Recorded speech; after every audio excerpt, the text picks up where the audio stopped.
Selamat sore pemirsa Duta TV, Jumat sore, Jumat Inspirasi. Seperti biasa, di setiap hari Jumat saya selalu menghadirkan tokoh-tokoh yang perjalanan hidupnya, pikirannya, idenya, mudah-mudahan bisa menginspirasi kita. Pemirsa, dalam rangkaian Hari Pangan Sedunia, ada sebuah daerah yaitu Kabupaten Batola menjadi sorotan. Saat ini, tepatnya di Desa Jejangkit, Kabupaten Batola akan dijadikan sebagai lumbung pangan. Pada 2045 nanti diharapkan bisa menjadi lumbung pangan dunia. Tetapi jika kita menoleh 11-12 tahun yang lalu, daerah ini masih termasuk daerah tertinggal. Dengan infrastruktur yang masih minim dan tentu saja lahan-lahan yang masih kering. Ada seorang tokoh yang pada perjalanan sejarah Kabupaten Batola menjadi tokoh sentral. Dia dikenal sebagai Bapak Pembangunan Kabupaten Batola. Dia mau menanggalkan apa yang sudah diraihnya di tingkat nasional untuk membangun daerah kelahirannya. Dia adalah Bapak Haji Hasanuddin Murad. Kita akan temui di kebun beliau di Batola ini. Kita sudah lihat ini sekitar kebun sawit. Yuk kita sama-sama temui.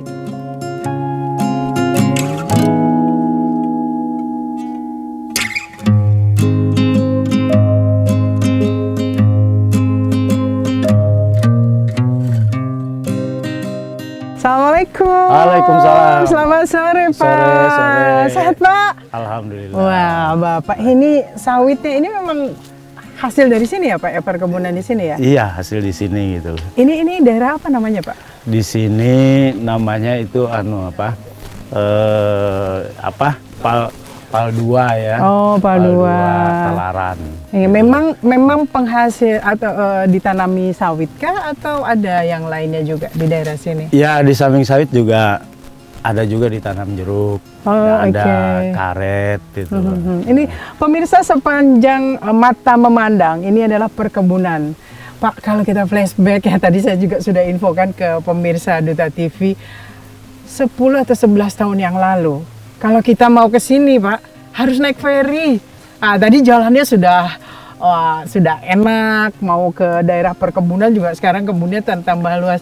Bisa ceritakan sedikit sih, Pak, waktu itu kan ini termasuk daerah tertinggal ya. Saat 10-11 tahun yang lalu. Betul. Dan Bapak sudah berkiprah di nasional. Ya. Apa yang membuat akhirnya Bapak memutuskan untuk kembali ke tanah kelahiran ini? Ya, ini kan soal panggilan ya, soal panggilan untuk membangun daerah. Okay. Malah teman-teman ketika itu banyak yang mempertanyakan ya, sesama anggota dewan ya, apa alasan kamu sampai mau pulang ke daerah untuk jadi bupati?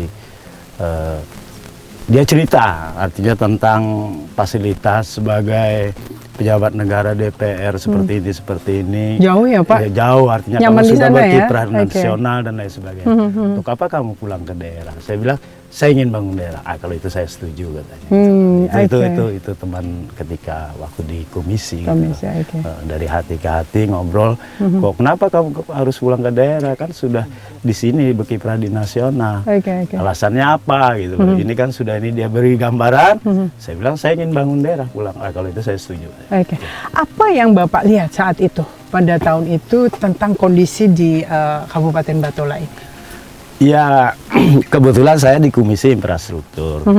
Nah, ketika itu kan jalan masih belum sempurna, belum seperti yang sekarang. Malah ketika itu kan jembatan Rumpiang kan masih dalam yang sekarang gagah sekali sekarang, ya, Pak ya, bagus sekali. Nah, ketika itu Pak Edi kan bupatinya, dia datang ketemu dengan saya, bagaimana kita beliau minta masukan, udahlah nanti saya yang ikut bantu untuk ini membangun jembatan ini nanti melalui dana dari pemerintah pusat. Ya akhirnya kata Pak Edi, ya udahlah bantulah daerah untuk kita supaya jembatan ini bisa terini kan. Ya alhamdulillah ya bisa-habisan kita berjuang di sana ya dengan liku-liku yang cukup panjang, pada akhirnya jembatan Rumpiang itu bisa terbangun. Kalau dari sisi perjuangan dalam tanda kutip, sebetulnya ketika Bapak di nasional kan lebih banyak tuh bisa menggedor keputusan-keputusan nasional, dengan ketika akhirnya Bapak terpilih menjadi bupati, sebetulnya lebih touch-nya lebih mana Pak, di sana atau di sini? Ya sebenarnya kalau untuk Kalsel itu sebaiknya di sana, tapi kalau untuk saya kena ya ada semacam gimana ya, subjektivitas saya juga lah. Okay. Kalau untuk daerah daerah saya lebih bermanfaat untuk di kabupaten. Lebih langsung saya bisa tangan saya langsung untuk bisa membangun di Baritokuala, ikut membangun di Baritokuala ini. Oke, baik. Kalau kita melihat ketika Bapak datang ke sini, tentunya bukan hal mudah kan Pak? Ya. Apa kondisi real yang ditemui di Kabupaten Batola pada 10 tahun yang lalu itu? Iya, kondisi realnya kan misalnya ya, jalan di belakang tempat bupati itu, rumah jabatan bupati itu amblas. Itu yang Siring itu ya Pak ya? Bukan, yang di belakangnya. Oh, oke. Ya, betul. Sekarang di Hotel Prima itu, terus di depan DPR saja amblas. Masih banyak jembatan kayu gitu loh. Nah ketika itu kenyataan real yang ini. Tahun pertama saya menjabat, yang pertama adalah saya ini di dalam kota itu. Langsung saya ini ya kena mapping di situ ya Pak ya. Akses ke teman-teman di pusat waktu itu, anggota DPR kan, saya masih barusan ini, saya minta tolonglah ini nih saya ajukan agar diinikan, ya alhamdulillah bisa gitu. Itu pertama yang saya lakukan pada waktu itu. Makanya sekarang itu kan jembatan yang di dalam kotanya itu kan sudah ganti sama beton semua gitu. Sebelumnya kan masih ada jembatan kayu. Oke. Baik Pak, kalau waktu itu Bapak melihat secara potensi ketika memapping Kabupaten Batola, oke saat itu keadaannya masih ya sangat menyedihkan dalam tanda kutip, tetapi ada potensi. Potensi apa yang Bapak lihat di Kabupaten Batola? Iya, saya kan lahir di sini, dibesarkan di Batola. Artinya seiring dengan alam Batola itu kan saya dibesarkan. Sehingga saya tahu persis potensi Batola itu adalah daerah pertanian, dan saya sering sampai ketika rapat-rapat pun saya sering ngomong. Tahu nggak Pak, kalau saya misalnya dan Kementerian PU bicara soal pengairan dan lain sebagainya yang masih banyak saluran-saluran belum terbenahi, baik primernya, sekundernya maupun tersirnya di daerah-daerah kita. Saya ajukan kepada Pak Menteri. Pak Menteri tahu nggak tingkat keasaman di tempat kita, walaupun daerah kita daerah pertanian itu luar biasa. Karena ketika saya masih kecil, anak kecil itu ketika mandi setelah dia terjun ke air, begitu dia muncul dia jadi dewasa. Wah, kok kenapa bisa begitu, kata Pak Menteri? Iya, karena dia kan berkumis, saya bilang gitu. Kan langsung kumis kuning di sini gitu loh. Saking banyaknya peritnya gitu loh, tingkat keasamannya yang tinggi. Nah, itu potensi pertanian ini yang harus saya benahi. Oleh karena itu makanya ketika saya pada saat awal mau jadi bupati itu terus bertemu dengan masyarakat, problemnya apa? Nah, ketika itu mereka perlu pupuk dan lain sebagainya, dan kata mereka pada saat mereka beli pupuk itu susah mencari pupuknya, di samping cari susah pupuknya juga ya duit untuk belinya juga susah. Ya, akhirnya ketika saya jadi bupati, saya programkan dengan membuat program memberikan kredit tanpa bunga. Untuk pembelian pupuk bersubsidi. Untuk seluruh petani yang ada di sini? Seluruh petani di Baritokuala. Tanpa syarat itu ya? Tanpa syarat. Yang penting dia kelompok tani, anggota tani, dia diprogramkan ya, diinginkan 1 hektar satu ini, jumlah pupuknya yang dibantu setiap kakak pada saat itu. Jadi kita bantu itu. Jadi Bapak langsung menyuntik ke jantungnya gitu ya, yang potensinya. Karena menghindari, karena mereka ngeluh tentang betapa rentenir mereka terjerat di sana, dan akhirnya dengan itu kita memutuskan mata rantai rentenir, kita pinjami mereka tidak ada bunga setelah mereka panen mereka bayar. Oke, baik Pak. Tadi sangat menarik, Bapak cukup lama, hampir 8 tahun ya berkiprah di nasional itu. Iya, 8 tahun. Tapi sebelumnya juga sudah memang banyak berkibar di sana. Ketika kembali ke sini harus menghadapi terjun langsung tadi ke jantungnya atau ke pertanian dan lain sebagainya. Bagaimana Bapak menyesuaikan dengan belanja masalah dari masyarakat? Kita masih akan kembali dan sambil kita lihat-lihat kebun sawitnya, kita akan kembali sesaat lagi masih bersama dia.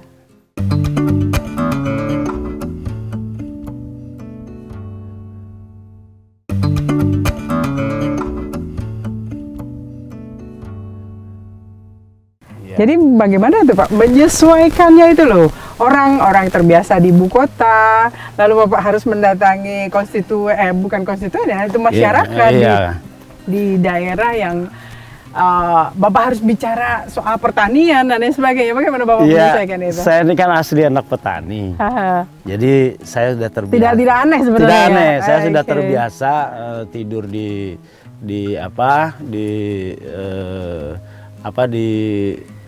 istilah di sini kan lampau, oke ya. Gitu. Saya udah terbiasa tidur seperti itu kalau musim tanam atau musim panen gitu loh. Artinya ibu kota tidak menggilas sosok Hasanuddin Murad yang orang Batola ya. Ketika itu juga ada kawan-kawan DPR Komisi 5 waktu itu dia konker, dan kan saya undang untuk konker ke daerah, jadi ke Kalsel, ke Batola lah, saya bilang dengan teman-teman kan, mereka datang. Kok kamu maunya tinggal di sini gitu. Begitu sepi gitu ya. Kan, prasarana masih minim. Ya saya bilang kesepian itu kan bukan di tengah di tempat yang sepi, tapi kesepian kan suasana hati sebenarnya. Jadi dimanapun kita berada, kalau hati kita senang ya kita tetap aja senang dan rame aja kita, malah ketemu dengan teman-teman lama, tentang masa lalu kita terkuak kembali, jadi rasa enak kita hidupnya di ini, tidak merasa seperti apa ya. Bagaimana penerimaan masyarakat saat itu? Bapak kan sudah cukup lama di nasional begitu ya, dan juga Bapak ngadepin incumbent loh gitu itu.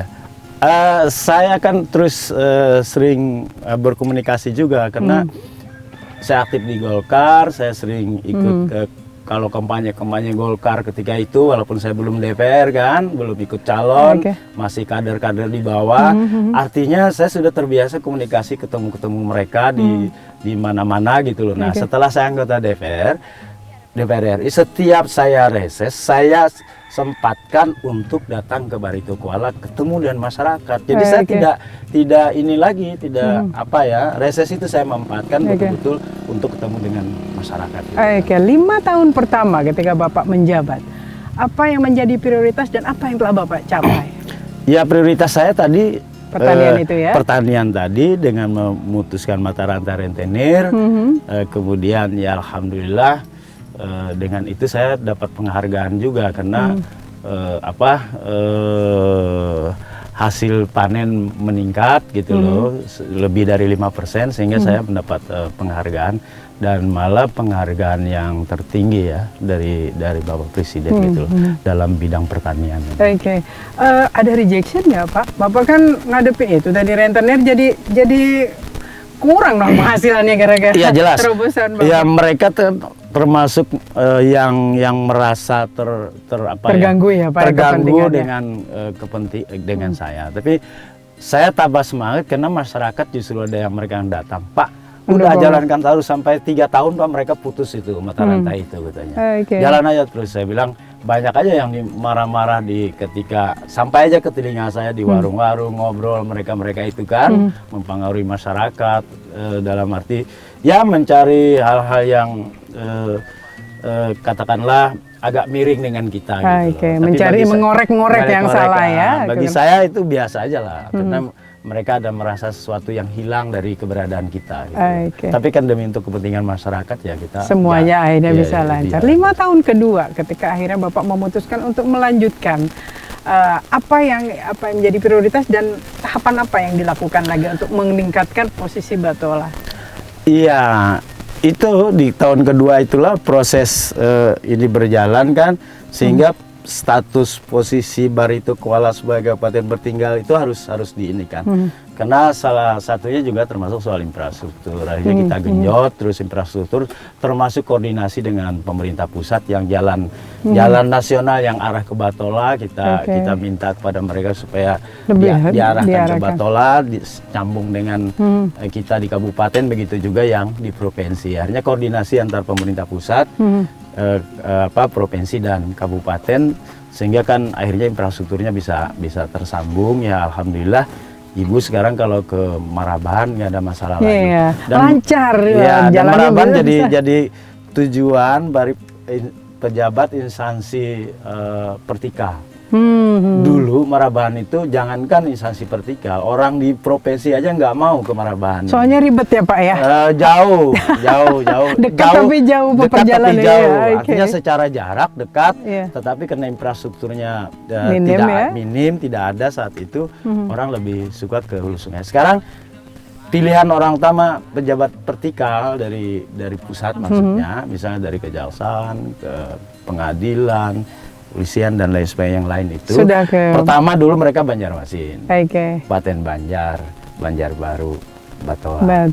Akhirnya. Jadi Batola akhirnya jadi tujuan juga, pilihan juga bagi mereka. Inikah yang memang menjadi target Bapak saat akhirnya memutuskan saya kembali ke? Ya, obsesi saya seperti itu, sehingga Batola tidak lagi tidak dikenal orang. Sekarang kenal orang. Nah sekarang kan obsesi yang masih ini, walaupun ini dari dulu juga Pak Edi juga pernah mencanangkan soal jembatan Dadahub, dan saya udah melakukan itu. Sekarang sudah kajian pada tingkat sudah sampai ke Bappenas, itu udah nyampe. Dulu ketika saya masih di akhir-akhir jabatan Bupati, hampir mau mulai dilaksanakan pembangunan itu, cuma kena harus koordinasi dengan Kabupaten Kapuas, lintas Provinsi Kalimantan Tengah. Ya di sana juga harus ada persiapan untuk membangun jembatan di Dadahub ini, di sini. Nah kalau jembatan itu terbangun, sehingga antara Kalteng dan Kalsel tersambung lagi di sebelah sini. Jadi lebih luas lagi ya. Jadi di sini akhirnya Batola ini tidak ujung jadinya, jadi dia jadi di tengah.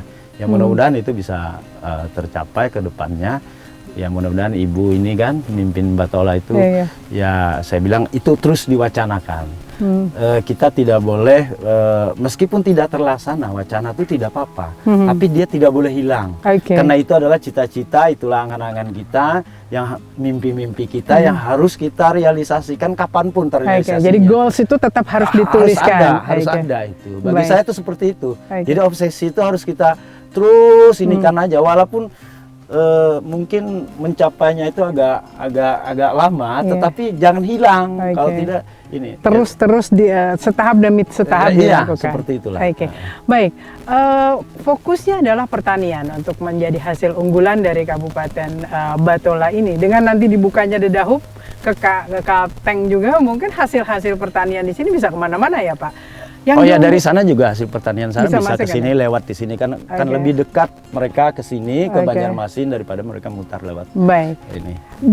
Unggulan saat ini apa Pak untuk hasil pertanian yang paling utama yang sekarang memang menjadi boleh dikata pemasukan yang besar untuk PAD Kabupaten Batola?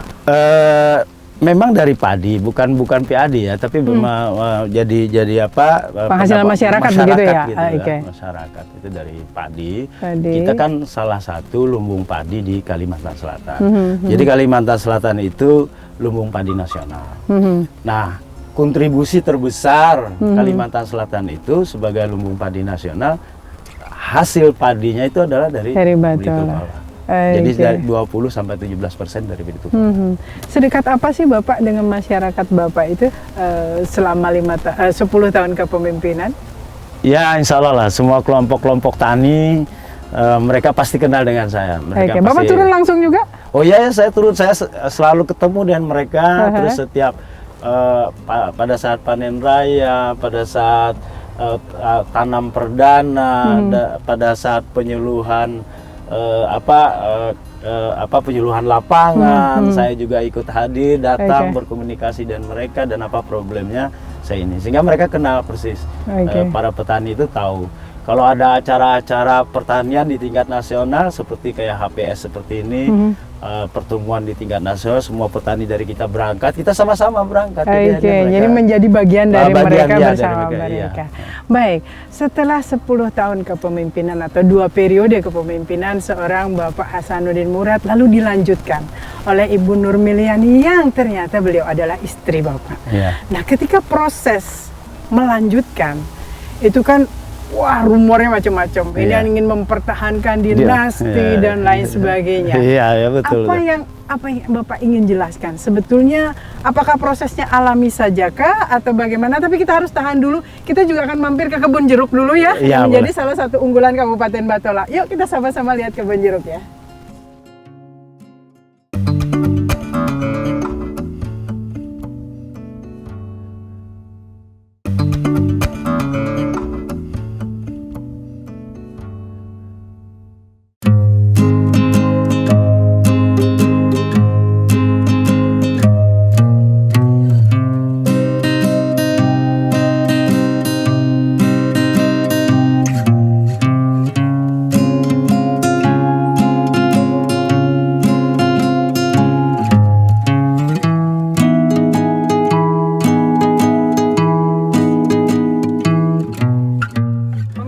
Akan menuju kebun jeruk yang ada di Batola. Jeruk ini varietas unggul. Kalau tidak salah infonya ini memenangkan ya Pak ya? Iya, nama Trigas gitu.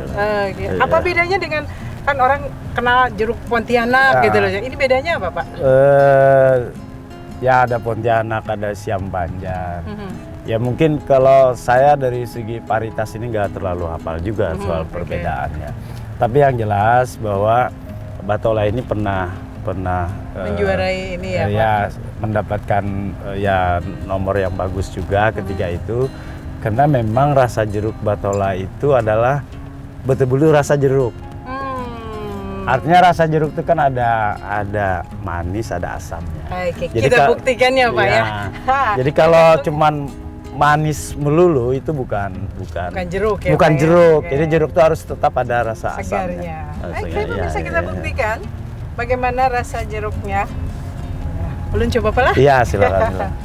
Jeruk dari Batola.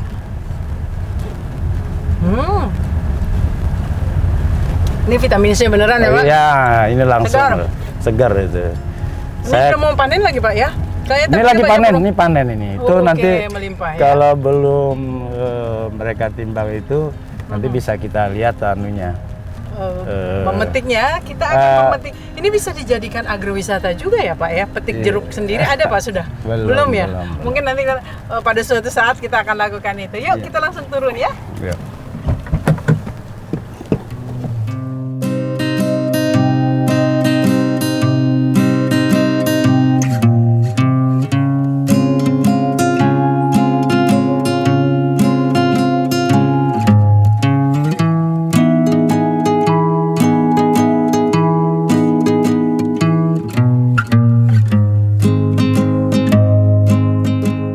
Pemirsa, tadi kita sudah jalan-jalan ke kebun jeruk.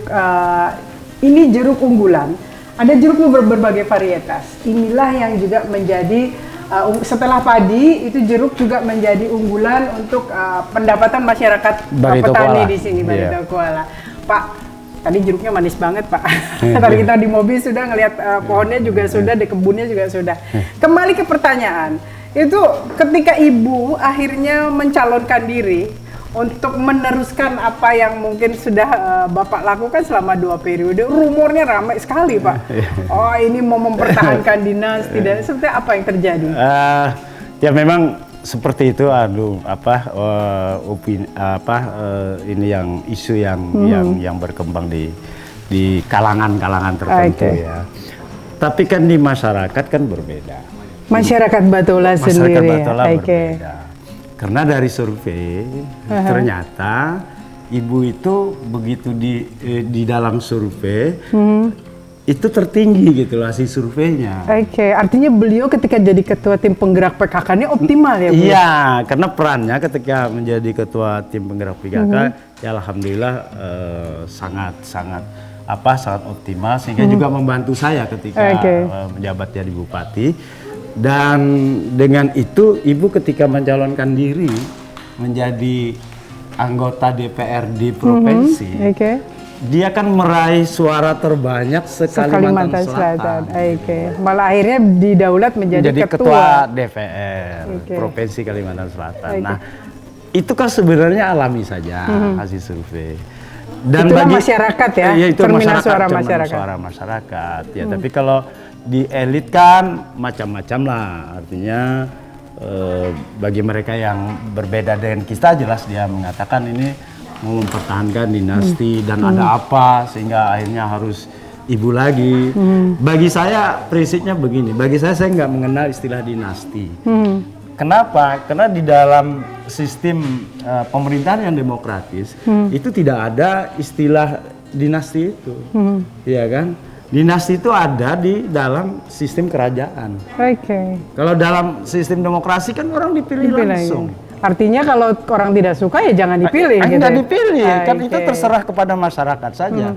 Jangankan istri kita atau keponakan kita atau saudara kita, kita sendiri sebagai incumbent, kita ini sebagai incumbent belum tentu loh dipilih orang. Banyak kan incumbent kalau tidak berusaha dengan baik juga ya, baik juga kalau tidak bahwa kita masyarakat menginginkan kita untuk jadi 2 kali. Artinya ada kinerja di situ. Ada kinerja di situ dan kemudian juga apalagi kan yang lain gitu loh. Nggak, kan artinya karena orang dipilih langsung nggak mungkin. Artinya terminologisnya dinasti itu nggak ada dalam demokrasi. Nah, ketika saya diwawancara Najwa juga di mata Najwa saya bilang pertanyaannya hampir sama ya. Saya bilang kok saya nggak ini istilah dinasti itu di mana ini. Tapi ketika ngobrol dengan Mbak Najwa saya bilang ini kan ini sekedar ini aja lah gitu dalam rangka untuk meramaikan kondisi ya. Saya bilang kok kenapa istilah dinasti ada di negara demokratis gitu. Karena dia dipilih. Baik, Pak, Ibu sudah menjadi ketua DPRD Provinsi Kalimantan Selatan. Akhirnya harus mencalonkan, ini kayak sejarah berulang, Pak. Sebelumnya 2 periode yang lalu Bapak sudah berkibar di nasional, tarik ke Batola. Ibu sudah di posisi ketua dewan di pusat gitu di Kalimantan Selatan, ditarik pula menjadi bupati. Apa yang terjadi? Pemikiran apa saat itu? Ya sebenarnya ya tadi karena hasil survei bahwa memang masyarakat menginginkan salah satunya adalah ibu yang tertinggi hasil survei itu, ya artinya ya kenapa kita tidak kembali saja lah, karena memang ya baik ibu maupun saya, kita ini mencintai Batola ini udah bagian dari ya istilahnya darah kita ini mengalir, memang betul-betul darah. Lebih karena komitmen begitu ya Pak? Gitu loh.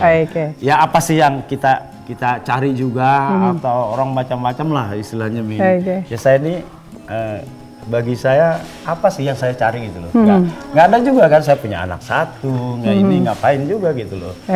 Artinya ada mimpi-mimpi untuk masyarakat Batola yang harus terus diwujudkan gitu ya? Itu aja artinya obsesinya. Ya artinya ya mudah-mudahan ibu ini juga bisa memberikan kontribusi yang terbaik bagi kepentingan. Secara positioning Pak, Bapak dengan Ibu saat ini. Ya. Ibu kan saat ini menjadi pimpinan tertinggi di sini kepada daerah gitu. Bagaimana support Bapak terhadap Ibu, baik itu urusannya dengan daerah Batola itu sendiri, juga ketika di rumah gitu loh. Bagaimana pembicaraan, kan kalau bicara politik terus bicara kerjaan terus kan bosan Pak gitu. Enggak, kalau kita di rumah ya kita biasa-biasa seperti rumah tangga yang lain juga. Artinya tidak ya bicara soal anak, bagaimana menginin anak gitu loh. Itu aja sekitar itu aja ya. Kadang-kadang ada juga lah soal-soal masalah. Misalnya kalau ada ibu ada apa seperti menghadapi HPS ini, ya kadang-kadang juga ngobrol ya. Saya mensupport aja. Dan malah ibu sering mau ngajak, ya ikutlah ke sana, jangan saya bilang. Bapak nggak pernah mengikuti kegiatan ini? Iya, jangan nanti dikirain orang saya ini terus pengen jadi ini. Saya bilang, saya bilang jangan, saya bilang. Makanya kalau ada acara-acara orang yang resmi-resmi itu saya nggak mau. Kemarin seperti ada pertandingan bola terakhir penutupan Bupati Cup gitu loh. Waktu ini saya nonton sama ibu dengan Forkompimda Batola, duduk sama-sama. Begitu mau penutupan ya saya pulang duluan, karena itu kan acara resmi. Berat nggak sih Pak? Enggak lah, saya biasa. Ngadepin begitu gitu loh, Enggak, Pak. saya Ada perasaan, aduh ini istriku sekarang menjadi orang nomor satu. Enggak lah. Pasti rasa kayak nggak ada perasaan Enggak gitu, lah, Pak? bagi saya biasa-biasa aja. Bagi saya nggak ada ini, Oke. karena apa ya, saya sudah terbiasa aja di tengah masyarakat. Ya saya sering cerita dengan orang, makanya saya teman saya saja, saya bilang teman saya malam-malam itu kan sampai malam dan sebagainya itu adalah teman saya sejak kecil.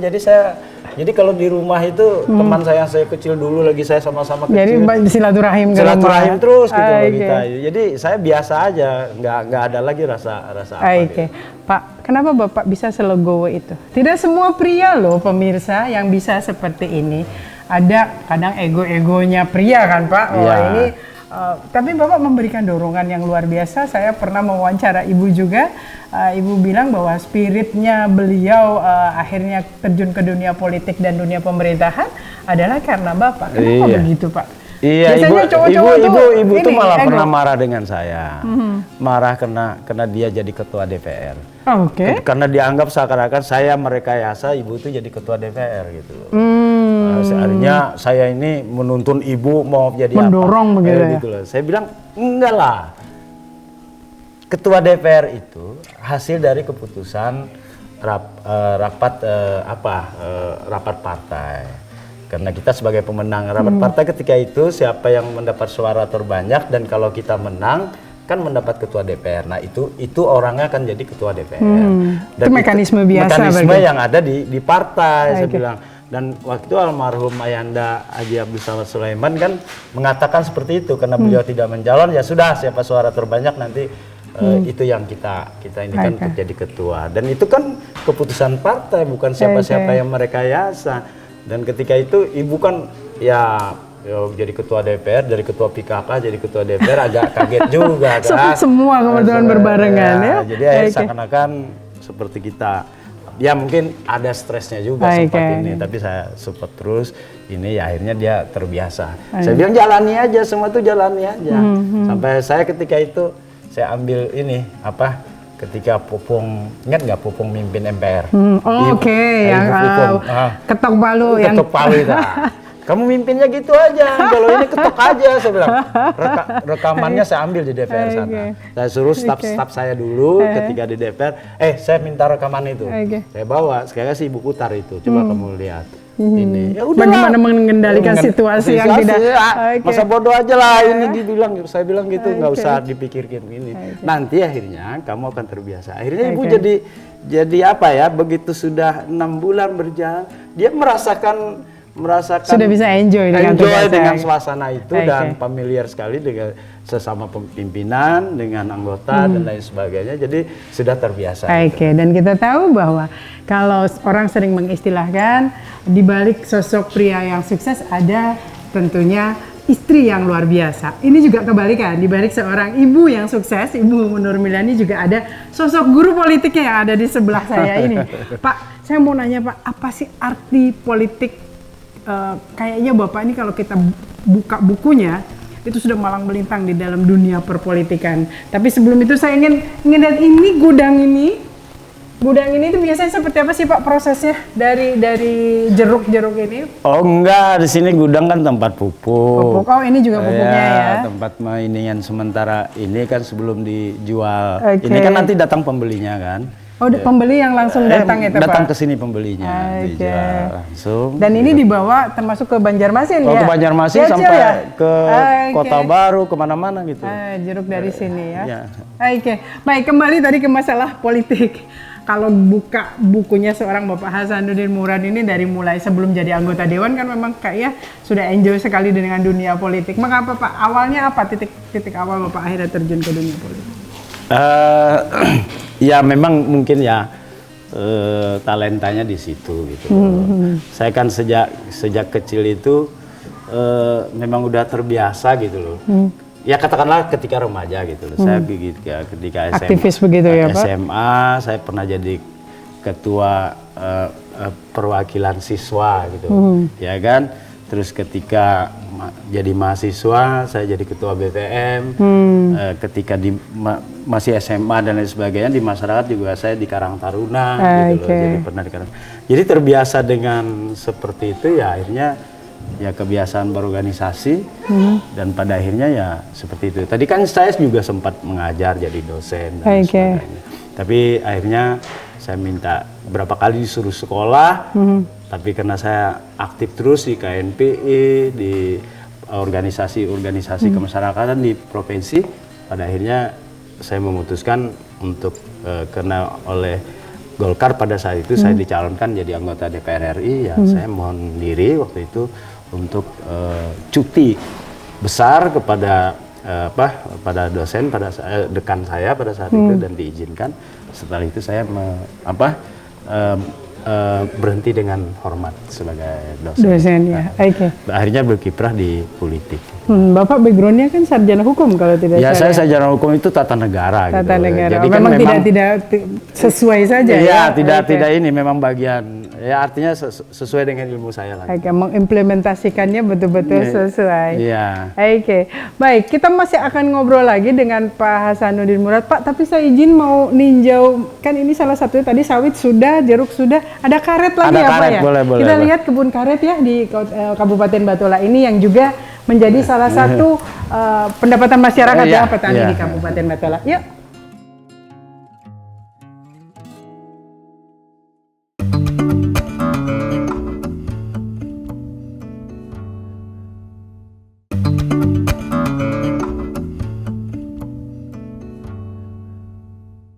Pemirsa Duta TV, kehidupan seseorang itu seperti connecting dot, satu titik ke titik lain, ke titik lain, ke titik lain. Dan Pak Hasanuddin Murad ini unik.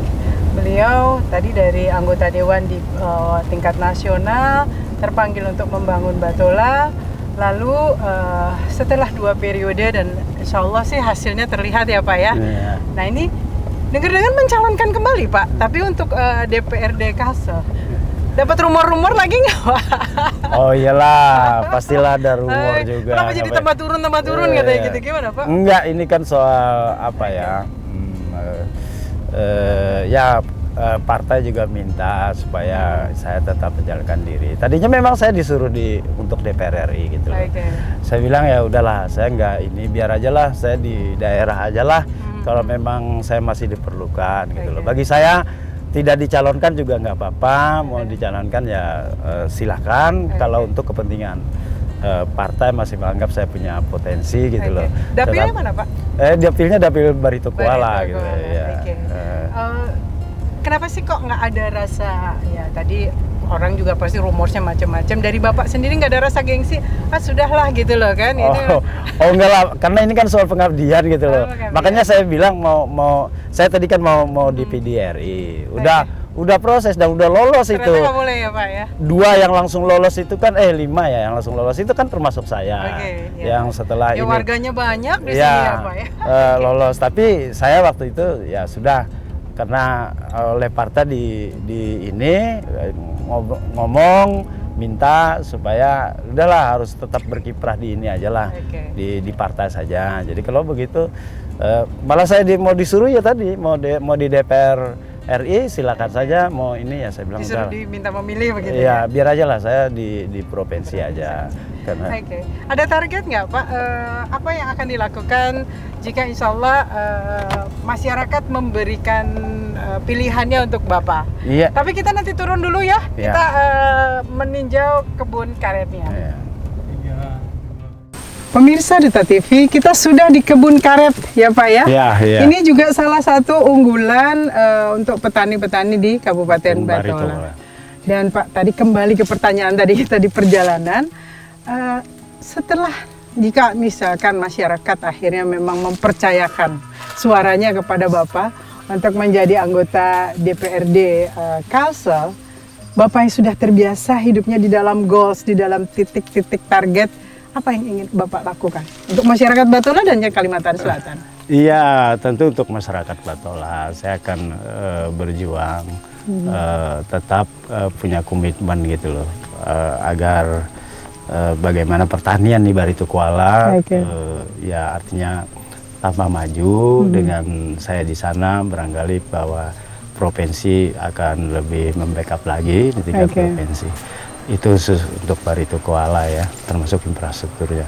Begitu juga untuk Kalimantan Selatan ya, tentu saya ingin Kalimantan Selatan ini karena dia sebagai penghasil lumbung padi nasional, ya agar Kalimantan Selatan ini tetap mempertahankan sebagai lumbung padi dan bila perlu kita tingkatkan, dan mudah-mudahan dan kiprah di provinsi sebagai wakil rakyat saya bisa ikut berjuang dan berpartisipasi untuk mempertahankan itu dan mungkin ikut mengembangkannya bersama-sama dengan pemerintah provinsi. Oke, terakhir Bapak, sepenting apakah networking dan link bagi sebuah pembangunan di daerah, baik itu level provinsi maupun juga level kabupaten kota? Iya, itu sangat penting gitu. Dan itu yang Bapak lakukan selama ini ya, itu yang saya itu lakukan, ya? memanfaatkan networking itu.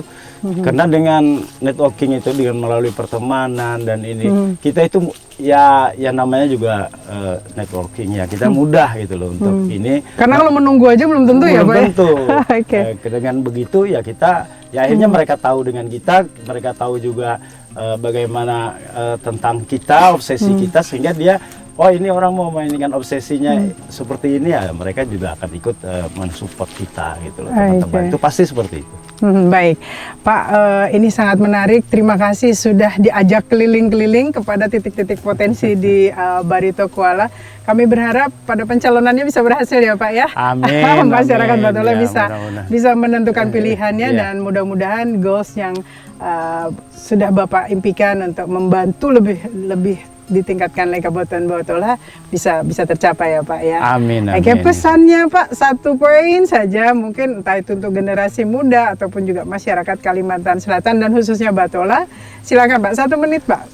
Ya, mari kita masyarakat Kalimantan Selatan untuk terus bergerak, bekerja dan bekerja. Oke, yang penting kerjanya. Terima kasih Bapak, selamat sore. Baik, pemirsa Duta TV, ketika kita tahu apa yang kita lakukan adalah hal-hal yang positif, maka apapun komentar dari luar tidak akan pernah kita gubris karena kita tahu apa tujuan kita. Saya Diana Rosianti, sampai jumpa.